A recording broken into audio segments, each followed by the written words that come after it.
of Singapore. Pledge to. I don't want. 不会啦。To build based on justice and equality, so to achieve our nation prosperity. Oh no, this is bad. We, the citizens of Singapore, pledge ourselves as one united people, regardless of race, language, or religion, to build a democratic society based on justice and equality, so as to achieve happiness, prosperity, and progress for our nations.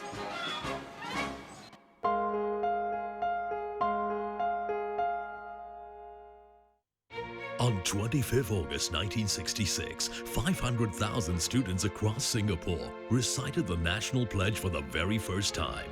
It was a defining moment in the history of the country, as the pledge was the first official public document that was shared by all who lived in Singapore. Among these students were a group of boys and some of their teachers who could still recall the day when they said the pledge together as a school. The children were all very well disciplined that day. As you can see from the video clip, they were all in straight lines and they were very serious when they were saying the pledge. In those days, it was easier to get them to stand straight and straight lines. They were really in straight lines and you see them marching off even. But nowadays, I think you ask the boys to march off and they'll look at you and think, are you serious, Mrs. Shears? You have to march. Colleen Shears was all of 19 years old in 1966. She started teaching the year before, and it was her first job straight out of school.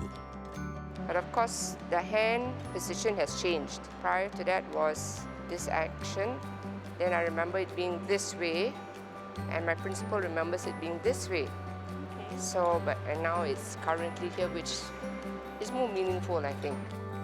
Today, Mrs. Shears is still in touch with many of the former students of St. Michael's Primary School in Essex Road. One of them is Sitaraman Mani. You know how many times we had to stand there? Sitaraman Mani was just 8 years old and in Primary 3 then, but these images brought back memories as clearly as if they had happened yesterday. That time it was Radio and Television Singapore. So they came to film. So they filmed us like about 62,000 times. But the only thing I remember is after that, whenever RTS came online every morning or evening at that time, they started at 5, they played the Majula. So we would appear for I think a good 2 years or so. Then they put something on. So I remember that very well. Among the boys standing on the field is a familiar face to Singaporeans, someone whom his former classmates called by his first name, Chi Hian.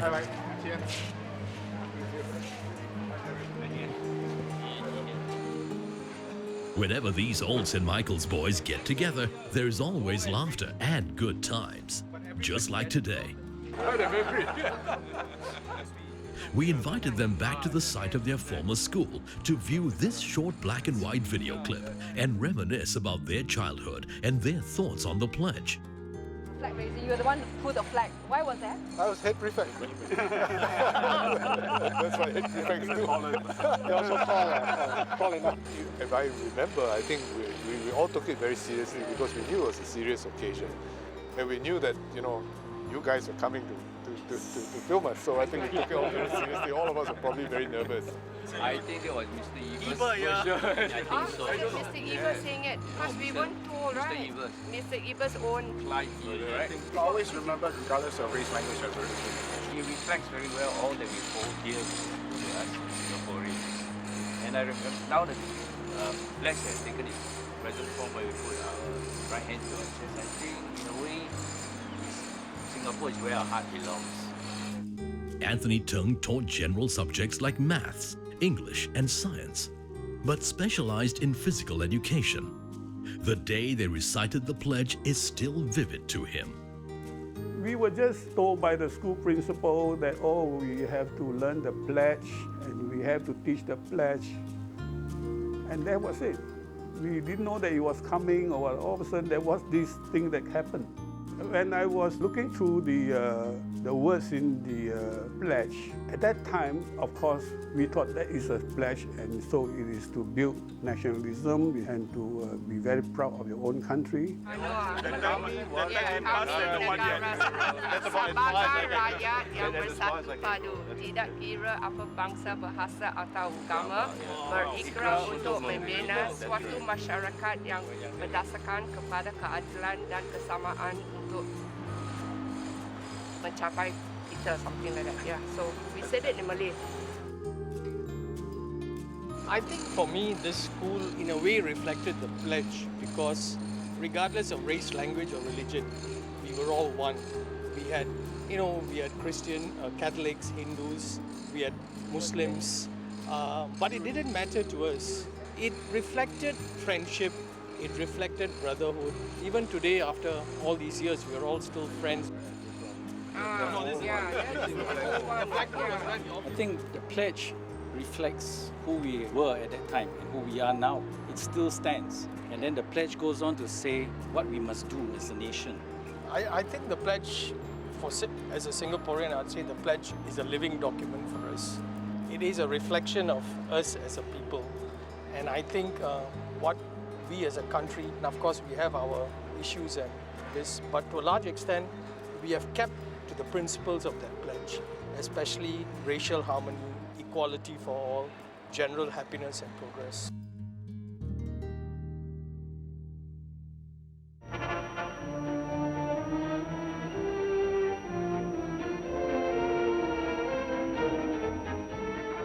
The pledge also came at a time very early in our history, when people in Singapore got their first inkling of what it meant to be independent. This was the first National Day Parade in 1966.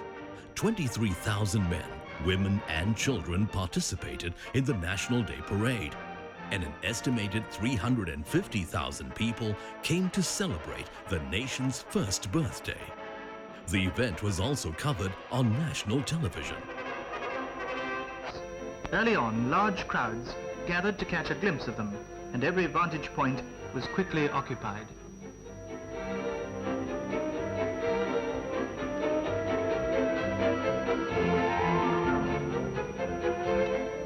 And soon they came into view, our own defence forces, followed by the naval and police contingents.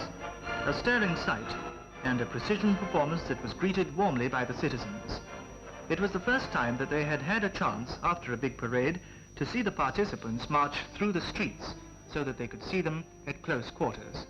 They lined the roads, watching carefully, and they were well satisfied. The Defence Force had passed the most critical test, public examination, as an integrated, disciplined corpus.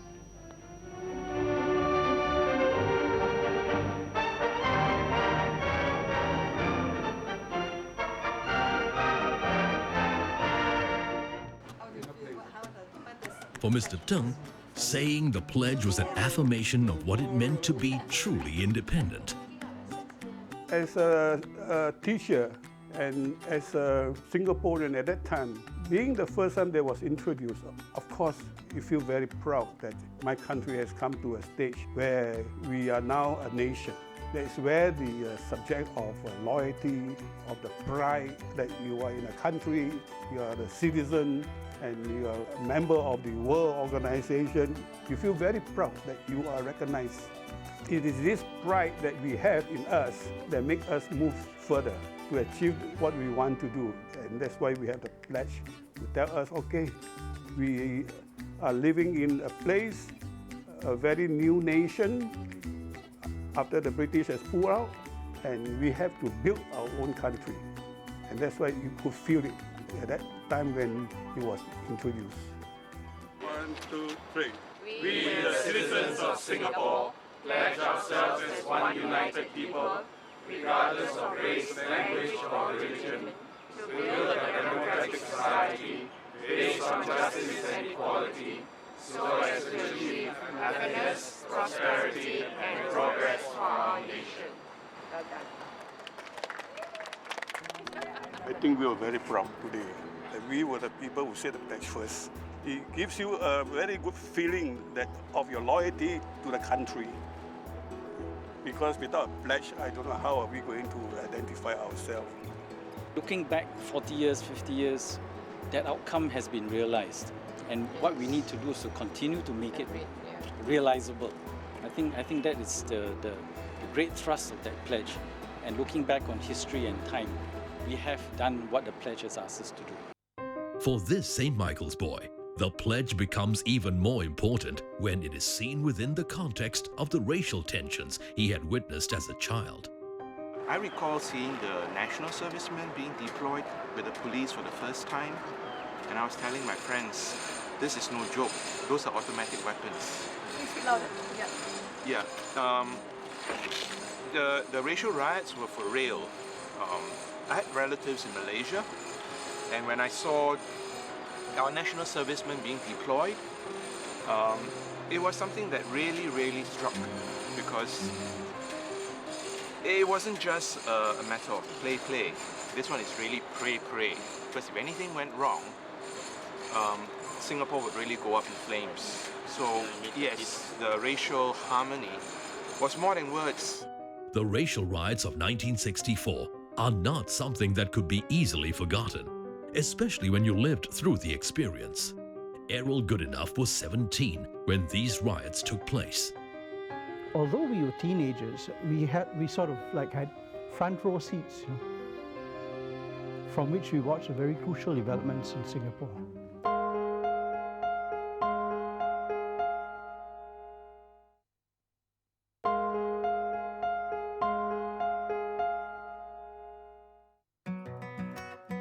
Errol Goodenough is a retired civil servant.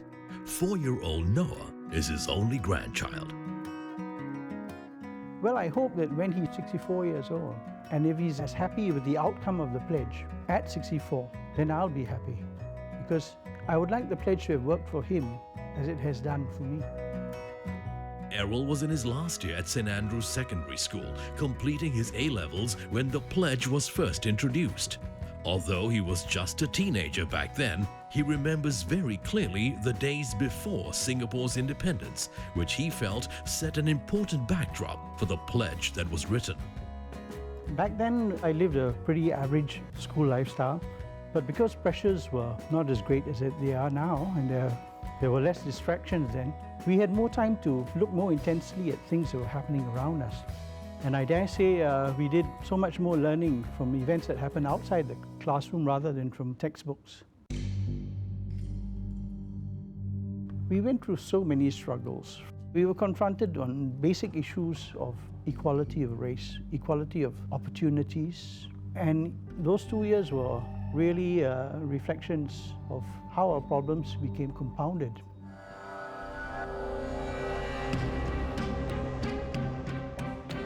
The thrust of the pledge is democracy, equality, and justice for all peoples, regardless of their race, language, or religion. But the socio-political environment in Singapore, 2 years before it became independent in 1965, was not clearly defined within these parameters. The country was still part of Malaysia, and the concept and identity of Singaporean was a non-entity. So in 1963, when then Prime Minister Lee Kuan Yew stood on the steps of City Hall and announced the merger with Malaysia, he stressed the importance of equality for all races in his speech. It was to be a recurring theme in subsequent speeches. Singapore shall forever be a part of the sovereign, democratic and independent state of Malaysia. All we ask for is an honorable relationship between the state and the central government. A relationship between brothers, the younger and the elder.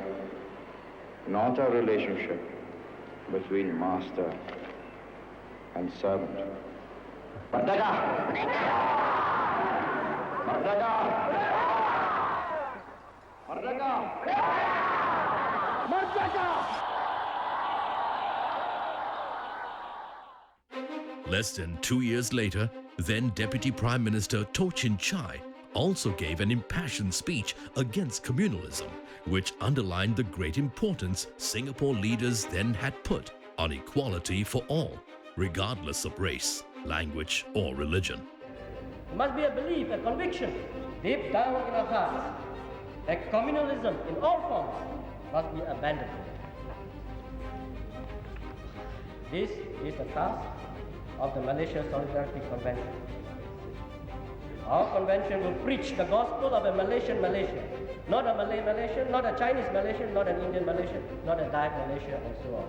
This convention does not represent merely a gathering of 5 political parties, but with dedication and resolution, we will make it grow and grow into a movement of Malaysia for Malaysians throughout the country. However, the dream for such a state of mind was not to be, as racial riots had already reared their ugly heads in public life, affecting the common man and woman. I remember very much the trauma of the racial riots. In fact, there could be very mixed feelings because on the one hand, we were happy that we didn't have to go to school because of curfews. But you know, each day as it went on and you saw the carnage on the television, it did make a very severe impact.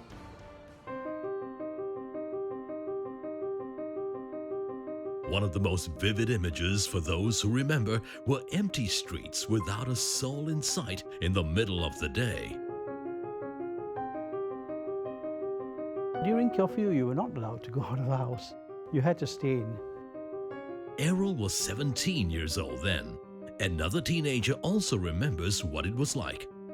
Yes, I remember very clearly in '64 when I was in the secondary school. In the midst of the lesson, the teacher says, pack up and leave. Why? Because there was this riot and I had to leave. And being a very sheltered, living, a very sheltered life, my friend was very kind enough to let me stay at her place behind CK Tang. Back then, my parents we had no telephone. I couldn't contact them. My place was at Changi.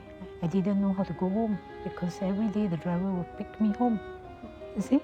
So I had to stay at my friend's place, and it was really very traumatic for me.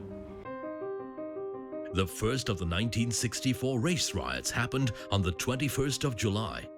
That same day, the government declared a curfew at 9 p.m., which was lifted at 6 a.m. the next morning. But tensions escalated, and another curfew that lasted 11 days was imposed, and only lifted for short periods to allow people to buy food. Helen Yeoh was 16 when all this happened. Coming from a well-to-do family of merchants, she was shielded from the realities of the times. But not for long. She soon discovered that some things were not right in her world. Every day I hear my parents telling me you have to be careful and go home. People planting bombs here and there. It was really frightening. And then it happened. We went through a very rough patch for 2 years in merger with Malaysia. And you know, you woke up one morning in 1965 and you heard this very solemn proclamation of independence. And independence that was neither solicited nor expected. And that's why I had this feeling of uncertainty, because we didn't ask for independence, we were truthfully expelled. And just the announcement, it told me that all was not well. I had believed in Malaysian merger and the unity of these two territories.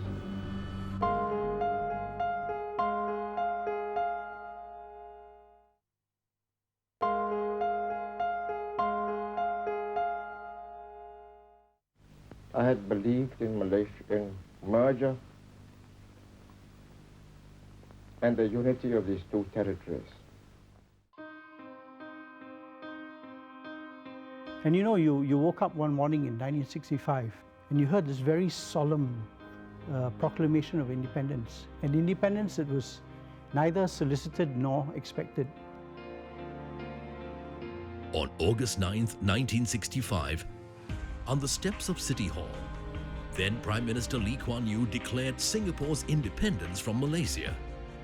The words he read were, "Whereas it is the inalienable right of a people to be free and independent, now I, Lee Kuan Yew, Prime Minister of Singapore, do hereby proclaim and declare on behalf of the people and the government of Singapore."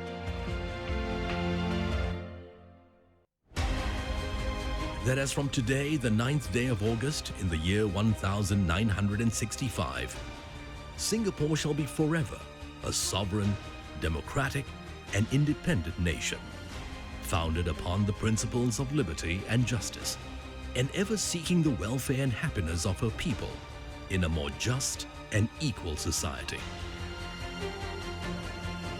And I remember, even as a carefree schoolboy, I can recall the sense of insecurity, uncertainty that suddenly descended upon us.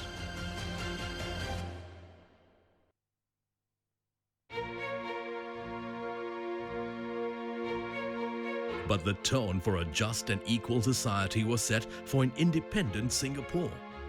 Before long, the people were preparing for their very first National Day celebration. This will be the first time they were doing it alone, and the very first National Day speech given by the Prime Minister addressed the significance of this date, 9th of August. Never be depressed, never be deflated by setbacks. We suffered setbacks. 1964, 2 communal riots. And we don't pretend to ourselves that they weren't communal riots. They were. We face facts. And this is one of the greatest strengths about Singapore, its willingness to face reality. The 9th of August, we used to celebrate the 3rd of June. Then it was the 16th of September when we promulgated Malaysia. Then it went back to the 31st of August because other people celebrated the 31st of August. Then it has to be the 9th of August. But the 9th of August it is. Not because we wish it to be, but because it was.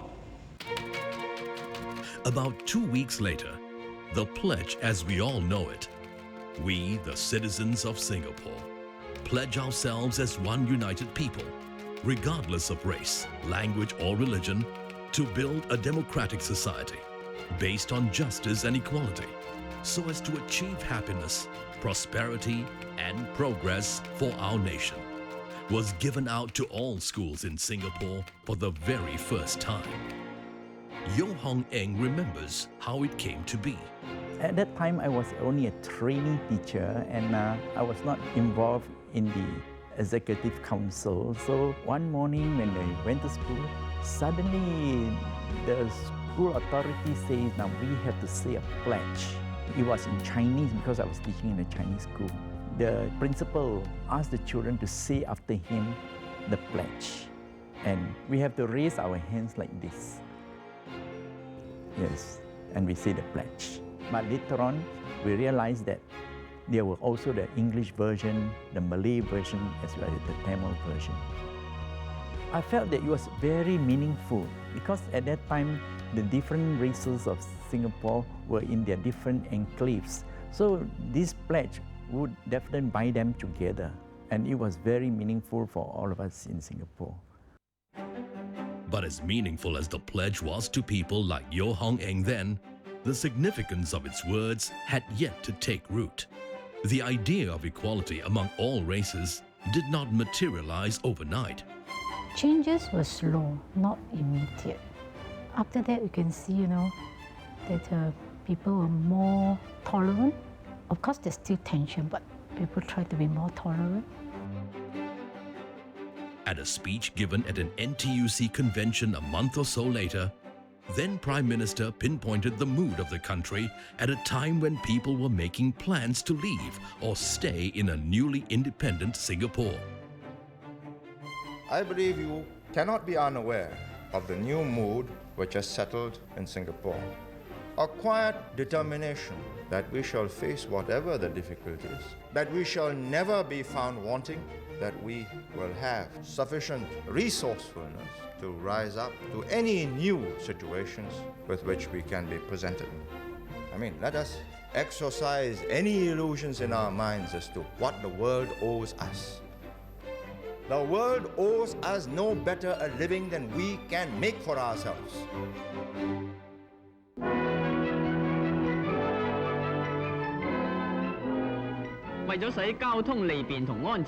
And so the making of a people began.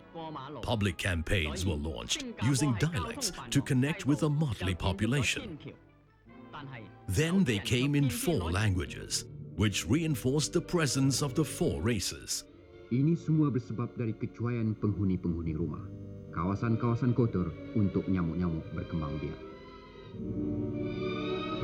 It's so easy to breed mosquitoes. All that is needed is dirt and stagnant water. Now let's take a look at this strain. Looks harmless, doesn't it? But take a closer look and you see potential danger. Mosquito eggs. ஒரு பெண் கொசு மாதத்திற்கு சுமார் 600 முட்டையிடும். இவை தொல்லை தருவன, தொந்தரவுக்கும் மேலாக ஆபத்தானவை. 蚊子能传播疾病，好像疟疾、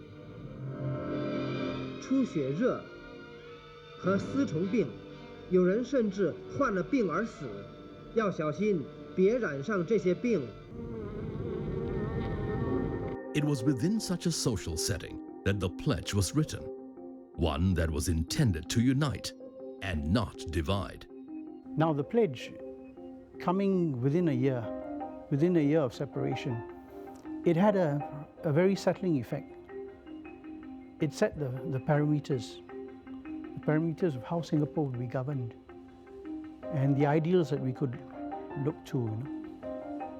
And I remember scrutinizing the words. They were new and they were very special because when you said the pledge, you actually had to think about the words you were saying. It was not just a platitude. And every time we recited it, it was far more than just perfunctory recital. So that was the impact it had on me. The man behind the pledge is the late S. Rajaratnam, then Minister for Foreign Affairs. He was tasked with rewriting an original draft that was thought to be too officious. So I wrote it, really incorporating the concept of Singaporean Singapore and the idea of prosperity and peace. So I put it all together in a simpler language, which I mean is solemn enough to be a pledge and not an anthem. At that time, these concepts were not even part of the imagination of adults, let alone children. So the best way to create a nation is start from the schools. So once this is embodied in the thinking by pure repetition every day, then it becomes part of the psyche of a people, you know. And so it came to pass. Each day begins with the raising of the flag of the Republic. The students pledge together to strive for one united people, regardless of race, language, or religion. A pledge of loyalty to a multiracial state. A disciplined and cooperative ceremony reminding all our citizens of their love and respect for their nation, Singapore. Personally, I think the pledge is a splendid document. It's succinct and it's very special because I'm one of several million living on a small little island. We live cheek by jowl with others. And in some societies, I think that could be a recipe for disaster. But the pledge in its very simple, concise manner, it's almost like a how-to manual, how to live with each other and get about it. And I think the fact that we've done pretty well over the last 4 years speaks volumes for how something as concise as that can mean so much.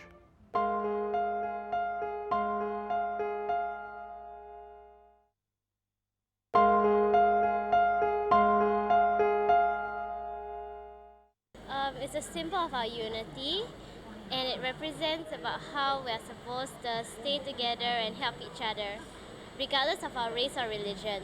It means we should stay together in unity. 再次提醒、重视、强调一下，就是我们作为新加坡人应该去做的事情。Basically, it has everything. It has named everything that we need to survive in such a society right now.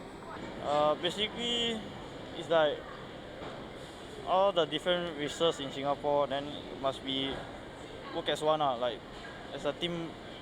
Then we can work together. Something like is to respect our country and to respect Singapore.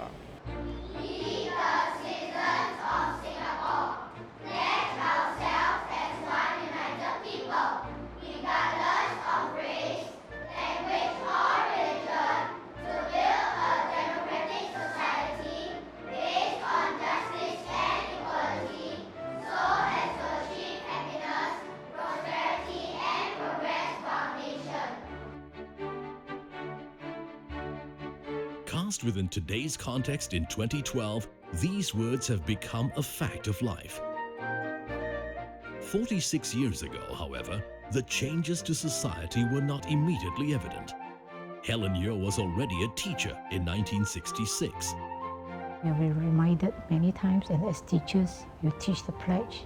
We have to show, we have to be a role model, so that's very important. Even right now, when I say the pledge, I still feel very, very much for the pledge.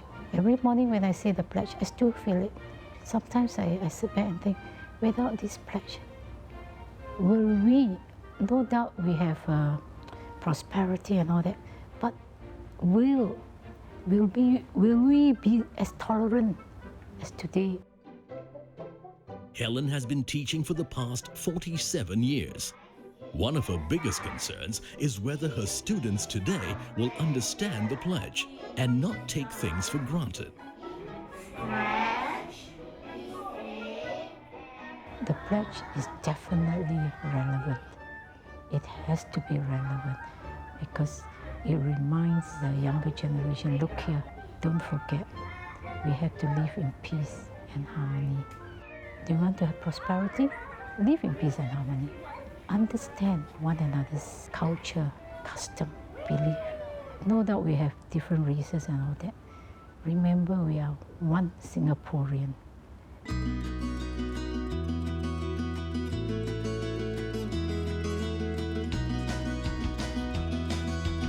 Today, we are not just a multiracial society. We are a society of truly open borders. We have brought in so many immigrants and PRs. And I think, especially for the new immigrants who come in, reading the pledge should tell them what kind of a society we are. It's a reflection of us, regardless of race, language or religion, equality for all, to treat everybody fairly. And this is what Singapore has been. Ms. Wee Wei Ling was a student at Nanyang Girls High School when the pledge was introduced. She was 14 years old back then and took the words of the pledge to heart. 其实当我在念我们国家的信乐，每次都有这种感动的情绪，不是一次，是每次。它其实已经成为我的生活的一部分，因为我们新加坡就是一个多元种族的国家，我们的周围就是印度朋友、马来朋友，都在我们的周围，所以对我们来讲，不分种族、公正，这个就是学校的教育，所以大家都是朋友。 没有感觉到你是不同种族，也没有感觉到是你是不同的宗教，大家就是住在新加坡，知道大家都是新加坡公民，为国家的繁荣而做进步。The pledge is a reflection of us, and we are Singaporeans. I think we are Singaporeans first before we call ourselves Chinese or Tamil or Eurasian or Malay. I'm a Singaporean, right? I'm a Singaporean of Indian origin. Just like my Chinese friends are Singaporeans of Chinese origin, or my Malay friends are Singaporeans of Malay origin. So to me, I think that is what the pledge reflects. We are Singaporeans. And I think it still holds good today, right?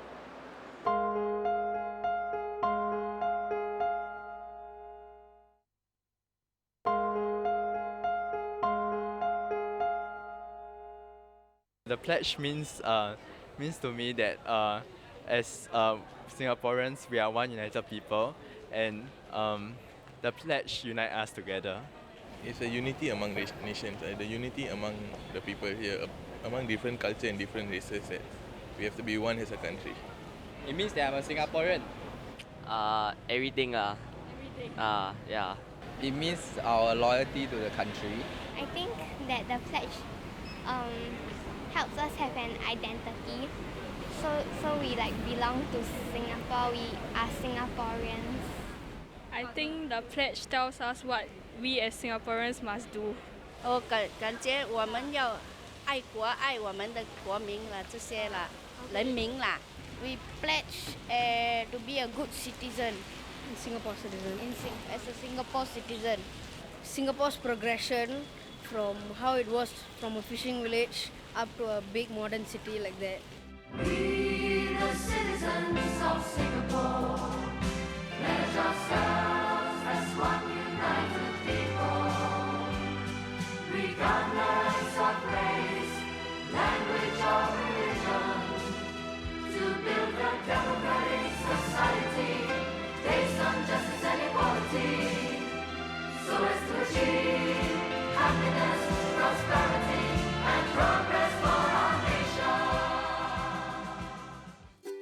Today in Singapore, every child recites the pledge first thing in the morning.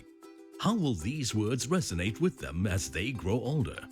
It was an emotional take when we recite the pledge, because think back, it was not easy for Singapore to be in this modernized way, and day by day there may be different issues in Singapore, but we made it through as one Singapore. That's why to me, every time we say the pledge, we think about all those from the wars until now, we managed to stabilize ourselves.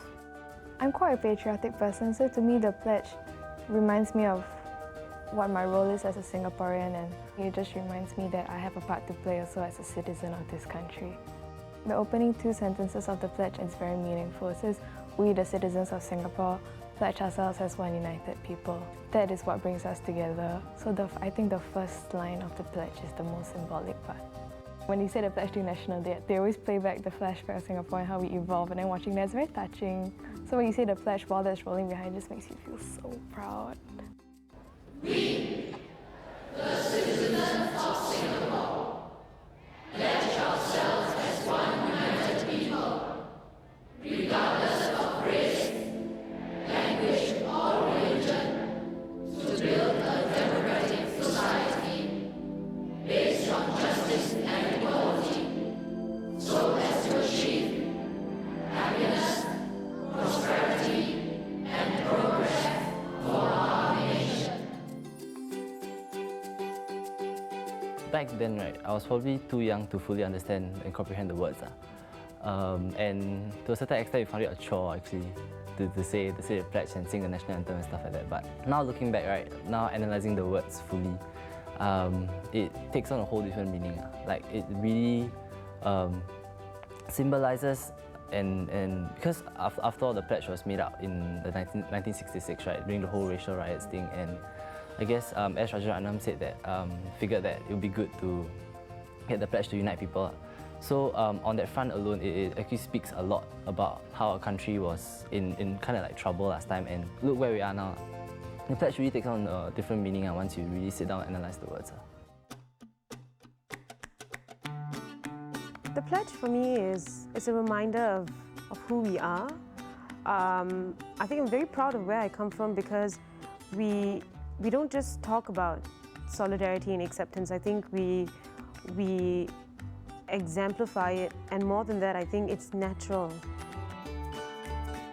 I'm an Indian family, but we have reunion dinners on Chinese New Year. You know, we have a steamboat and stuff like that. So I think the pledge reminds me of all the different things that I'm proud of as a Singaporean, and it's very beautifully summarized. So it's something that's very moving for me.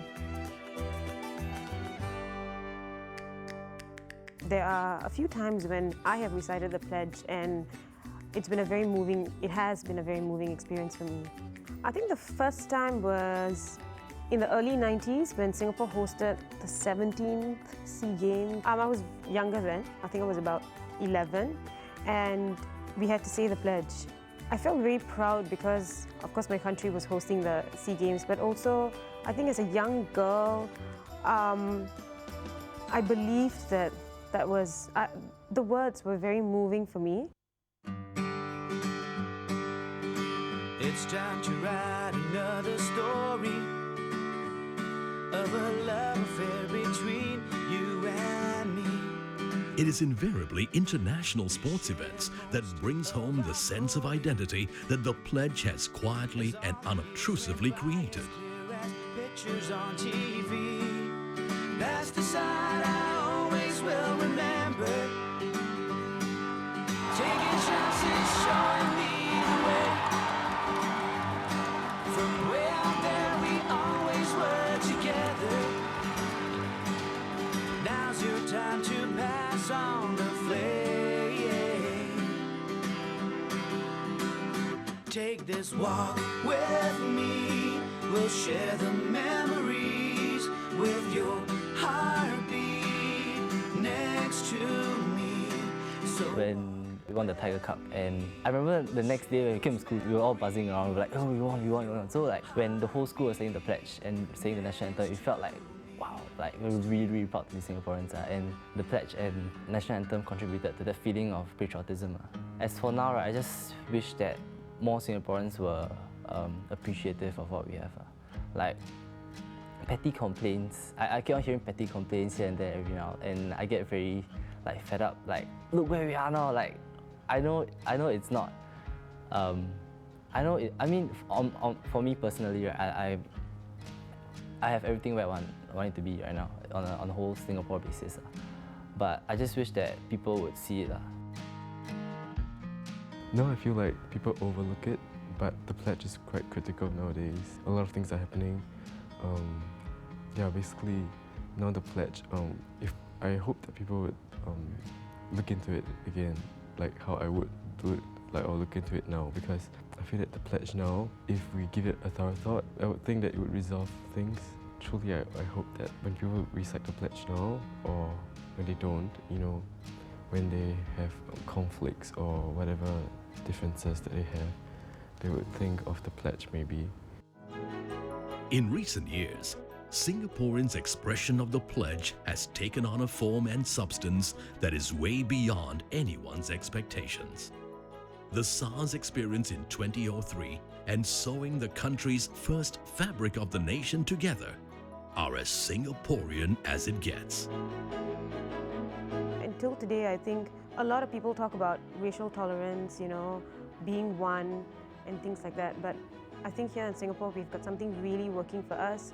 We can sit in a group and even make jokes about each other's beliefs and stuff, and that's what it is. It's just jokes. Nobody takes it seriously because I think we've built a good relationship. And where I live, even in my HDB flat, like we still exchange food, festivities, and we still practice things like not returning the tray empty. I have a Muslim neighbor and we place sugar and stuff like that.